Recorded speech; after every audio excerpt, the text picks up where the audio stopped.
aku ingin membahas MBG yang terjadi di lapangan ya. Nah, MBG itu berdasarkan SPG dimasak jam 2 jam 3 pagi lalu didistribusikan jam 10 sampai jam 12 siang, kemudian dikonsumsi anak-anak jam 12 sampai jam 1 siang. Ya.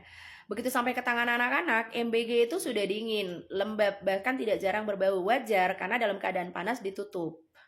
Otomatis anak-anak juga nggak selera makan dan ujungnya banyak MBG yang akhirnya mubazir dan terbuang. Lalu kita bicara soal dampaknya ke dapur-dapur ibu-ibu nih. Terutama telur dan ayam.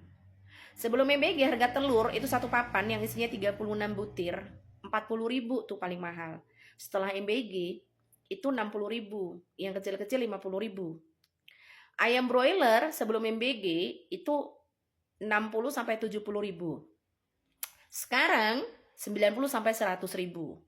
Nah, ketika ditanya ke penjualnya kenapa harganya lumayan naik nih signifikan, karena diborong oleh MBG. Sementara harga gaji atau upah itu nggak naik, tapi harga-harga dapur ikut-ikutan naik nih jadinya. Nah, secara nggak langsung MBG itu menyumbang inflasi. Oke. Sebaiknya kan, ini menurut kami lah ya, orang-orang di bawah yang bodoh-bodoh ini ya, yang tidak sepintar CEO MBG gitu ya. Kan ada baiknya MBG itu dikelola pihak sekolah masing-masing gitu. Jadi begitu sampai ke anak-anak itu makanan masih panas, masih segar, ya, tidak lembab, tidak dingin, bahkan cenderung bau, gitu. Jadi kalau ada masukan dan kritikan MBG itu bukan karena benci, bukan, karena kami sudah melihat langsung bagaimana MBG di lapangan. Kemudian kalau bicara soal memberi makan anak, MBG itu hanya memberi makan saat makan siang.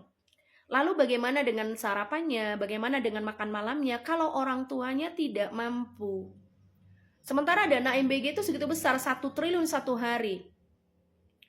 Kalau kita mau pakai logika orang bodoh aja ya, nggak usah pakai logika orang cerdas. Jika ingin mengenyangkan anak-anaknya, makanya orang tua harus disejahterakan. Lewat apa? Lewat pekerjaan yang layak dan gaji yang mensejahterakan keluarga. Jadi nggak ada lagi tuh anak-anak yang datang ke sekolah dalam keadaan lapar.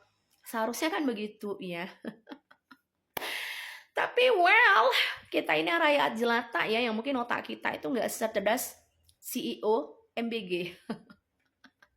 Jadi itu fakta yang ada di lapangan ya. Kami berbicara MBG itu bukan karena benci dengan MBG, tidak. Tapi memang banyak hal yang harus diperbaiki dan kemudian dievaluasi. Lebih penting MBG kah atau lebih penting